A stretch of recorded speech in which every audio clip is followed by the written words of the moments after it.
Antes de empezar, en este vídeo voy a desgranar en profundidad los mensajes y temas que se manejan en la película Perfect Blue sin reparar en spoilers. Si no la has visto, por favor detén el vídeo y míratela antes de continuar. Es apenas hora y 20 y me dolería destriparte una de mis películas favoritas de todos los tiempos sin necesidad. Gracias por tu comprensión.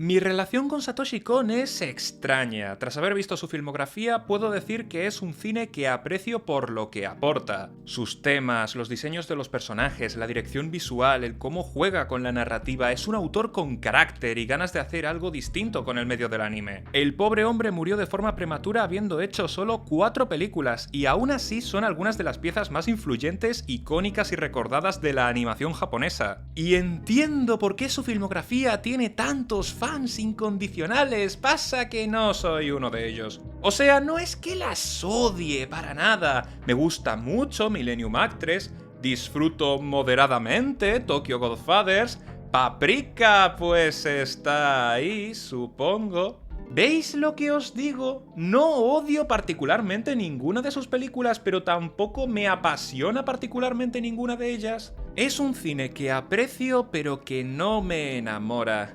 Hasta que llegó Perfect Blue. Dejadme deciros esto sin ser particularmente fan de la filmografía de este tío. No me tiemblan los anillos al decir que Perfect Blue no solo comparte escaño con Belle de Mamoru Hosoda y La princesa Mononoke de Miyazaki como mi película anime favorita, es que también entra a mi top 10 de películas de animación de todos los tiempos. Es así de buena. En tan solo hora y 21 minutos es capaz de crear una de las historias más profundas, refinadas y aterradoras que he visto en cualquier película. La vi por primera vez el mes pasado, y nada más terminarla supe que tenía que hacerle un vídeo, porque hay demasiadas cosas dando vueltas por mi cabeza y necesito hablarle de esto a alguien o si no, exploto. Esta no es tanto una review al uso, sino un análisis de los distintos temas, conceptos, reflexiones y denuncias que Perfect Blue pone sobre la mesa. Porque en serio es fascinante cómo esta película es capaz de contarte tanto en tan poco tiempo. Con todo dicho y sin mucho más que agregar, podemos dar paso al análisis de Perfect Blue.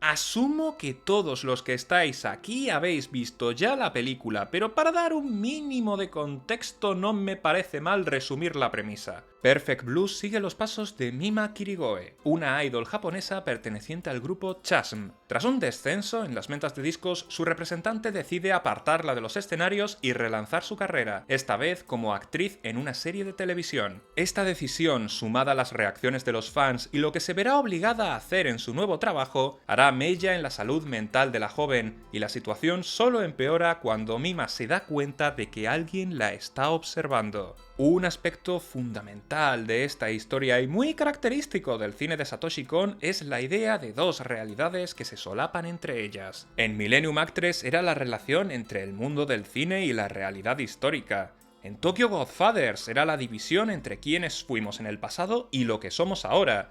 En Paprika era más literal, con las interacciones entre los sueños y el mundo físico, pero aquí es mucho menos llamativo, y es algo que se puede apreciar en la secuencia inicial, un montaje paralelo que va alternando entre un concierto de Chasm y Mima haciendo la compra. La película quiere establecer desde el primerísimo momento una idea clave, la de que Mima, la persona, y Mima, la idol, son casi dos entes separados. Esta faceta de ella es más un personaje, una imagen que proyecta ante sus fans, pero que poco tiene que ver con quién es realmente. Esto es algo que tiene mucho sentido dentro del mundo en el que se mueve. Para quien no controle tanto del tema, las idols en Japón no son cantantes con iniciativa artística, sino avatares de una imagen manufacturada por su productora, a las que la industria vende como un ideal de pureza, juventud, inocencia y belleza normativa, que siempre van a estar ahí, siempre comprensivas, alegres, puras y dispuestas a complacer a sus fanáticos. Una imagen congelada en el tiempo y evidentemente una fantasía irreal. Cuando Mima anuncia que abandona la música y cuando empieza su carrera en televisión, las reacciones de los fans se dividen en debates sobre el camino que tomaría el grupo o si la decisión del manager había sido acertada, así como reacciones de ira y resentimiento hacia ella. Los mensajes acusándola de traidora, los ataques a los responsables de la decisión, las visiones que tiene Mima y básicamente todo lo relacionado con Mimania. Todos factores que apuntan a una misma idea, la de que el símbolo, el avatar, el producto se ha comido a la persona, que a la gente le importa mucho más la fantasía que el ser humano que lo hacía todo posible. De las visiones de Mima hablaremos más tarde, pero el caso concreto de Mimania es fascinante, porque él se ve a sí mismo como un guardián de la esencia de Mima, alguien que se cree que la conoce más que nadie y que se encuentra en una justa cruzada para restaurar su honor perdido, y que debe proteger a toda costa la integridad de su ídolo que tan injustamente ha sido mancillada, cuando realmente no la conoce de nada, solo se ha obsesionado con una ilusión que le han vendido durante años. Es por eso que no le importa atacar a Mima, porque Mimania no ama a la persona, sino a la película que se ha montado en la cabeza sobre quién es esa persona, a una supuesta esencia a la que dedica devoción absoluta. Se habla mucho sobre cómo esta película estuvo adelantada a su tiempo, de que en una sociedad donde la creación de contenido y las redes sociales existen, todo el mundo tiene un avatar, todo el mundo proyecta una imagen que no tiene por qué corresponderse a la realidad. Mostramos lo que queremos mostrar a los demás, ya sea en Twitter, Insta o YouTube, todos hacemos una performance, donde asumimos actitudes y comportamientos que lo mismo no se corresponden con cómo somos en el día a día. Yo no me estoy expresando de forma espontánea, estoy leyendo un guión. En mi vida diaria soy bastante más reservado, suelo decir muchas más palabras malsonantes. ¡Demonios! Ni siquiera uso gafas, me operé de la vista hace meses y aún así el muñeco de las ilustraciones las sigue utilizando. En internet todos somos Mima, todos llevamos una doble vida donde balanceamos quiénes somos realmente con la imagen que proyectamos a nuestros seguidores, del mismo modo que ella. Es una faceta de Perfect Blue que ha ganado mucho desde su estreno en el 97, pero no la única. Porque otro punto muy importante es la relación entre la obra, el artista y el fandom.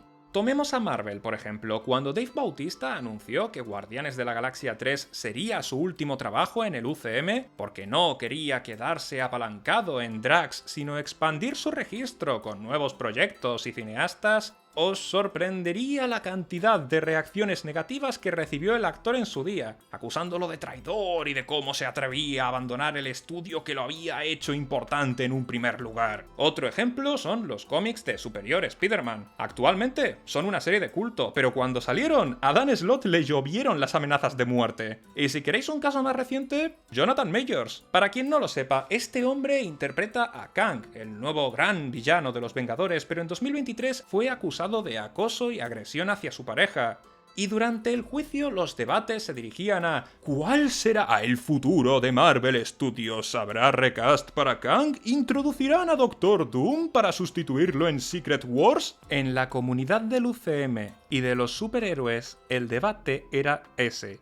Ha habido un caso de violencia machista y lo único que preocupaba a la gente era el cómo afectaría a la franquicia multimillonaria. Perfect Blue da en el clavo en muchísimas cosas, y una de las más perturbadoras es su forma de mostrar cómo en el mundo actual estamos deshumanizando el arte. Nos hacemos llamar fans, pero no nos importan las personas, no importan los artistas ni sus sentimientos. Nos importa el producto, el contenido, el espectáculo.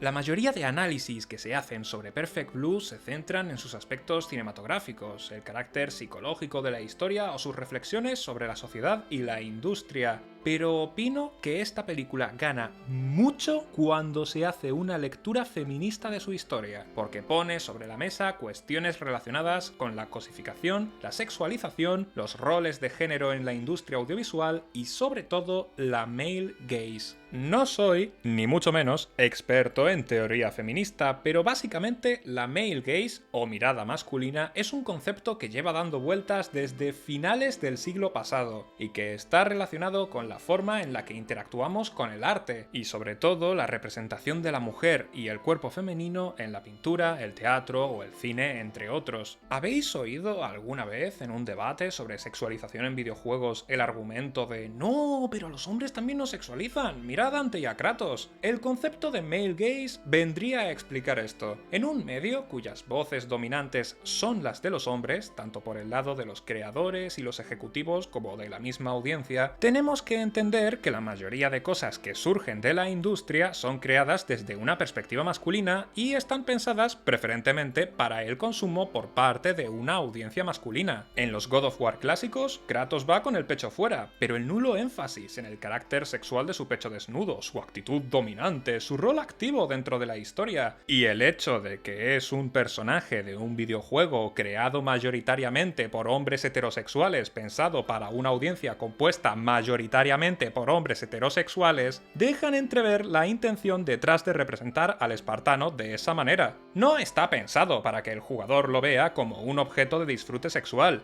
Está pensado para que lo vea reventar a 50 gorgonas y pensar en sus adentros. Soy ese. Tanto él como Dante u otros personajes del estilo se pensaron como modelos de masculinidad idealizada, con el objetivo de que el jugador de turno los encarne y se sienta el rey de la selva. Al mismo tiempo, y sin necesidad de salirnos de la propia franquicia de God of War, ¿podéis recordarme cómo se solía mostrar en esos juegos al cuerpo femenino desnudo? Pista, la cosa va de círculos. Ese es el tema. Cuando se representa el cuerpo masculino en el mundo audiovisual, se hace para que el público masculino lo use como fantasía de poder. Pero cuando el cuerpo representado es femenino, se lo muestra como un ente pasivo, para que el mismo público masculino lo contemple y utilice según le plazca, como en ese espectacular plano de Mima bailando en la mano de Mimania. ¿Hay excepciones a lo que acabo de decir? Por supuestísimo. He mencionado el ejemplo de Kratos, cuando de hecho los últimos God of War han sido bastante críticos con aspectos de la saga clásica, pero la situación estructural es la que es en el mundo audiovisual, y estos casos no dejan de ser excepciones antes que la norma. Ahora, volvamos a Perfect Blue, que parezco un youtuber de videojuegos. En esa película se aborda la idea de la male gaze en el mundo del espectáculo. Ya sea como idol o como actriz de drama, Mima se mueve por espacios principalmente habitados por hombres.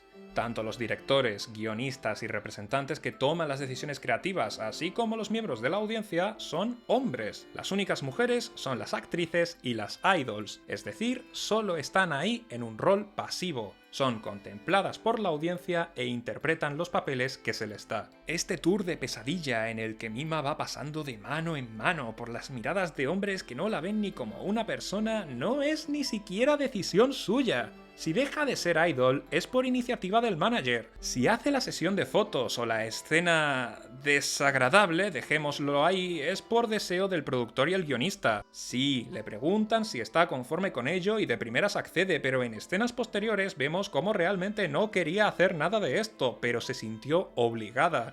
Obligada por las expectativas del manager, obligada por la promesa de la productora de que esto expandirá su carrera, obligada por una industria que no la verá como una actriz legítima hasta que se exponga de este modo. Una vez leí en Letterboxd un texto que hablaba sobre Perfect Blue como una película sobre un asesinato. No se refería a los homicidios mostrados en la película, sino al asesinato de Mima por parte de la presión patriarcal, ya sea como idol o actriz, y ya sea por sus superiores o por la audiencia. Mima se ve obligada a tomar decisiones y asumir roles que detesta. Con el objetivo de obtener la aprobación de la mirada masculina, va asumiendo un papel cada vez más pasivo, llegando a un punto en el que su voluntad, su identidad y su conexión con la realidad se van desintegrando a causa de esta alienación. Pero de eso ya hablaremos más adelante. Al mostrar el mundo de las idols y de las series de ficción, la historia también hace un estudio de las distintas formas de sexualización femenina. Y no solo en la industria audiovisual, también los distintos modos en los que se fetichiza a las mujeres y a las niñas en nuestra sociedad. Ya hemos hablado sobre la condición que tienen que asumir las idols, y se puede formar un paralelismo entre esta y los roles de género que se imponen a las chicas jóvenes. La apariencia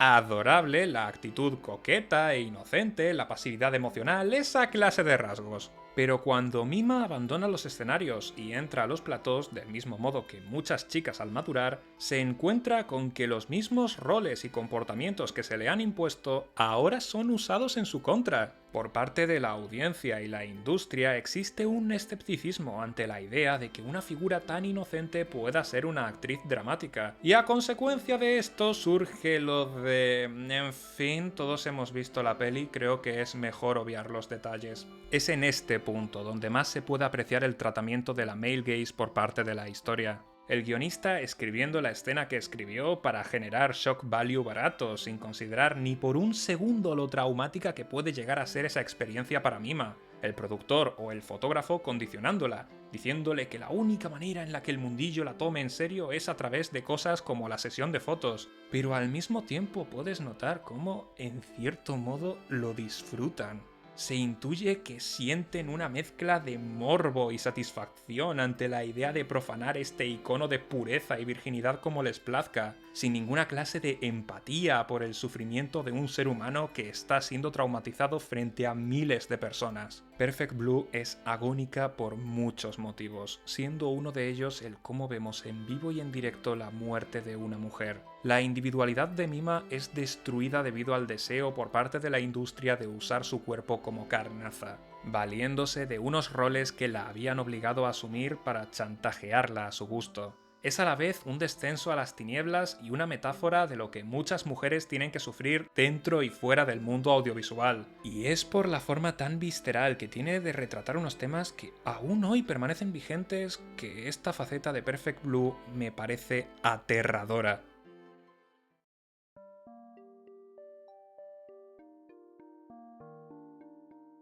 Para el último tercio de la historia, la salud mental de Mima está llegando al límite por todo lo que hemos comentado hasta ahora, desde el desdén hacia ella por parte de la audiencia en favor de un personaje completamente ficticio, al sentimiento de nula iniciativa frente a la violencia impune por parte de un patriarcado que la tiene a su merced, pasando por el acoso obsesivo de Mimania. Estos tres agentes prácticamente controlan su vida y al mismo tiempo ninguno está interesado en quién es ella. Solo ven en Mima su cuerpo, su imagen o un personaje. Esta insistencia por parte de su entorno de que traicione a su identidad y a sus deseos, junto a una serie de experiencias traumáticas, es algo que termina rompiendo a Mima, llegando a lo que algunos autores definen como hiperrealidad. La hiperrealidad se define como un estado en el que la mente no puede distinguir entre realidad y fantasía. La propia película menciona directamente el concepto de disociación como un mecanismo de defensa frente a un trauma, en el que la persona experimenta una desconexión de la realidad. Mima entra a este estado en su punto más bajo. Habiendo perdido por completo la noción de singularidad, su psique pega vaivenes entre lo real y lo imaginado en un intento de recordar quién es realmente. Esto se manifiesta de forma directa en las apariciones y posterior enfrentamiento contra la otra Mima, una representación de la identidad ficticia que la industria y la sociedad quieren imponer a la joven y que amenaza con devorarla por completo. Pero el otro modo en el que podemos ver esto es a través del montaje, y para eso os tengo que hablar de comunismo. No, a ver, en serio, dadme un segundo. Este de aquí es Sergei Eisenstein, un director soviético así como una de las figuras más importantes en la historia del cine. Se le considera uno de los padres del lenguaje cinematográfico y sobre todo del montaje. El tío vivía obsesionado con el montaje. A través de sus películas, así como de innumerables experimentos y textos, definiría a inicios del siglo XX casi que todos los conceptos, métodos y bases que aún hoy se utilizan al montar una película. Su principal fijación era la del montaje no como un método para simplemente describir una escena, sino como una forma de provocar reacciones y pensamientos concretos en el espectador, basándose en el concepto de juntar dos elementos contrarios que al unirse forman una idea completamente nueva. Perfect Blue es una masterclass sobre cómo utilizar esta forma de montaje. se puede ver al comienzo de la película en el concierto, donde la alternancia de planos de Mima haciendo la compra y planos de su actuación musical crea en el espectador una idea nueva. Esta persona lleva una doble vida y su personalidad en los escenarios es un personaje que no la representa realmente. Pero esa secuencia es esencialmente un tutorial para lo que se vendría después, porque cuando llega al último tercio empieza el Festival del Humor. Es muy fácil tachar a la película de pretenciosa por este segmento, o inundar internet a teorías y vídeos de explicación sobre cuál es el verdadero final de Perfect Blue. Pero Perfect Blue no es como Millennium Actress o Total Recall. No es un acertijo en el que debemos deducir la historia que nos están contando realmente, ni un objeto de debate en el que reflexionar sobre cuál de las dos opciones es la buena. La verdadera magia de esta parte de la película no es lo que te cuenta, sino los sentimientos que te genera aquello que estás viendo. ¿Te sientes perdido?